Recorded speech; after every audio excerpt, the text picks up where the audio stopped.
courses, you've seen it. I commend you. Really, I commend you. It's great that your willingness and volunteer to do this stuff. It's good. It really is. And if there's anything that we can do to help you, when we start to hear, if there's anything that we can do to help you, just let me know. Definitely. So, who has questions? Any questions? No? The one thing too is very important is to wear a uniform. You see people with their pants right here. Could you imagine wearing your uniform down there? Not at all. You see that? But so it's just your appearance in your uniform, the fact that you're holding the flag, the honor of holding the American flag, the state flag, and stuff like that. That when you walk by, when you march by with the American flag, look around you and find out what people do. The people who have a clue will stand up. The people who don't are oblivious and they'll just go, not know. But you'll know. You'll know the protocols for the flag. Do you fold the flag as well? Yeah? Yeah. You know how many people can fold the flag? Not many. This base has about 1,200 people in this base. Constantly get flags saying, hey, can you fold this? Can you fold this? There's 1,200 people in this base, but they bring the flags over to us to fold. I folded 3 today. Like, there's nobody in your section that can fold flags. I feel like having like a flag folding ceremony, just to show everybody. But that's what you do with the flag. The American flag is absolutely wonderful. No.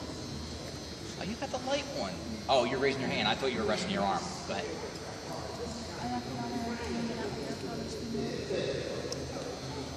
That's great. That's absolutely great. You know what I mean? It's awesome. That's the highest honor you can give a veteran. Yep. Is to participate in a military funeral. That's what we strive for. That's what I'm trying to build up. So we had a long, in our group, a lot of people retired. Not a lot of people are like Sergeant Kears who retire and still contribute. So I'm very thankful for his expertise and helps us out. But some people, they retire and they go. Some people leave. We've had a lot of members transfer units and stuff. So our members kind of like, we went from 25 down to 7. So now we're trying to build it back up again. And this was only a portion of what we had. I've recruited 30 members in the last couple of months. But everybody has different. That's the one reason about a good team is that, it takes 4 for you to do your parades, right? So if there's 8 to choose from, you only need your 4. Probably go with 5. What happens when you only have 4 and someone drops out? You can go with 3. It's not preferred, but that whole team concept, everybody's training, everybody gets sewn up, everybody's on the same level, to where you can grab from your group and you can perform your ceremony. What else you got? You got anything? So, I'm just wondering, as you saw us, obviously we have lots of different training levels mixed together, but what was the biggest thing you thought when you saw us? Like, how could we improve the most? Well, I wasn't watching you to critique you. What I did is that I told everybody to do an about face and watch you. Because those members, they don't even know how to do what you're doing. So this was their first practice. This was their first practice. And on the first practice, I just go through basic movements. So the basic movement, when you're in the military, you're standing at attention. Your feet are flared out, and you're standing at attention. But in the honor guard, as you know, you're together. It takes a little bit in your mind to get that part. Just as in with an about face, or with anything you do an about face.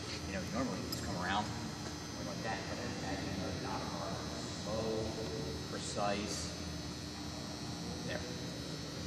So, and the next part about that is doing that at the same time someone else is doing it.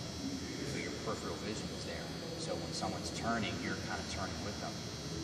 Actually, the lieutenant said to me, "How fast do you turn?" So there's really not, as you know, there's not a set time.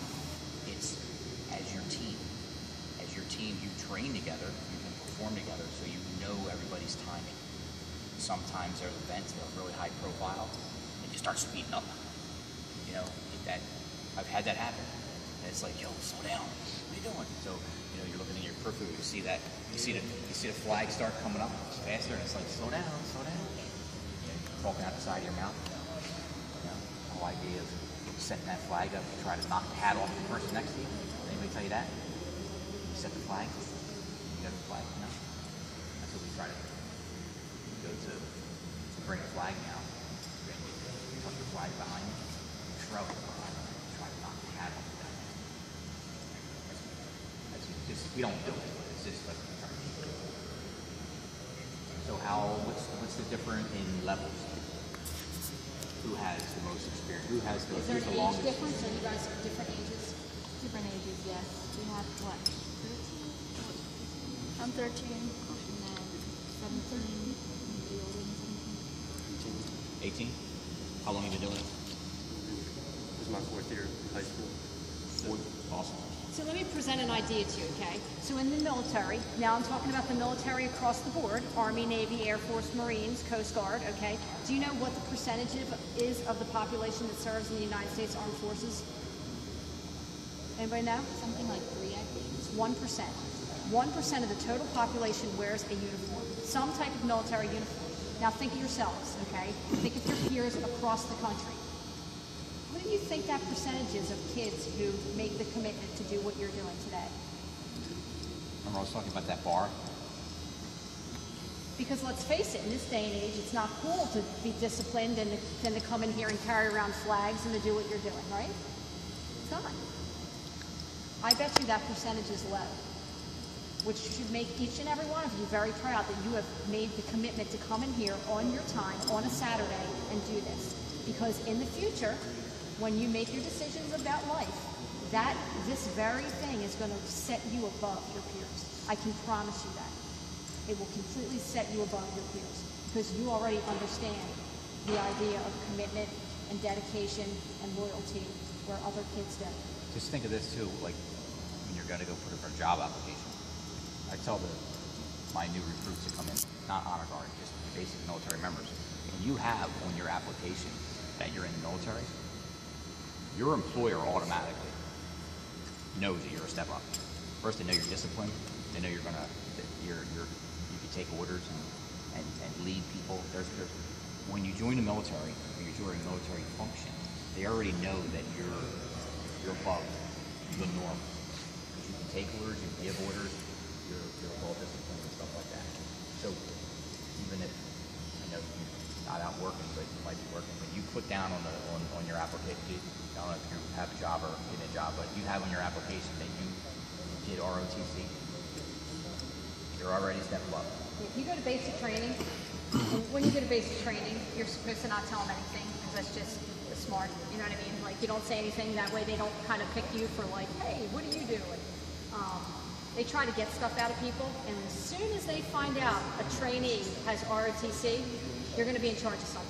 You're going to be an element leader. You're going to be a dorm chief. You're going to be in charge of something. You're going to get put in charge of something. Because they know that if they put a person like that in charge of something, that's less work they have to do because then the responsibility falls on you to keep everybody in line. It's very important. I have gotten some absolutely wonderful experiences by being in the Honor Guard that I would have never gotten the opportunity to do without being in the Honor Guard. And as a woman, and I'm sorry guys, but I got to speak to the ladies for a minute. I am right now the only trained female member of the Honor Guard in this wing, and I have been the only female member of the Honor Guard for the last 4 years, 5 years, At least 4 or 5 the only one.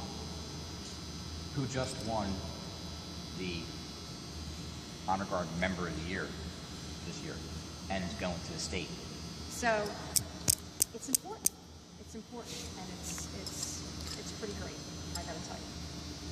I hear I spoke to Sergeant Kears a couple times, and he had nothing but great things to say. Well, first off, he was trying to sell me you. Like, do this, do that. I'm like, I already know that if they're involved with Sergeant, with him, that you're already there. I don't have to worry about that stuff. The lieutenant was scared. He was just. He's really telling the truth. He didn't know what to expect, because he doesn't, like, he was thinking that we were going to have kids come in here and everybody's going to be running around and going to interfere with everything. So I had already said yes before I even got approval. So then at the meeting I said, sir, by the way, Sergeant Kears is coming, bringing the ROTC in and auxiliary, and he's like, well, what are they going to do? I said, well, they're going to train. Well, where are they going to train? I said, in the basketball court where we're training. Well, they're not going to interfere with that. I said, sir, relax. It's okay. We're okay. I said, I might be pulling out a couple rifles. That's it. But they're going to be. He was like a little hesitant. And now, as I had him in an about face watching you, he has a totally different view. Because he's like, wait a minute, they're doing something I can't do right now. Because obviously, like I said, that 18 people there, what was it, 13? I didn't count. Yeah, 13 members cannot do what you're doing right now. Less trained than you are. Yeah. You have more training in them, in you, than they do. So, awesome. There's not a lot of questions. You're shy. All right, you guys may have to write down your questions for next time. Jeez. So we're done for today, especially.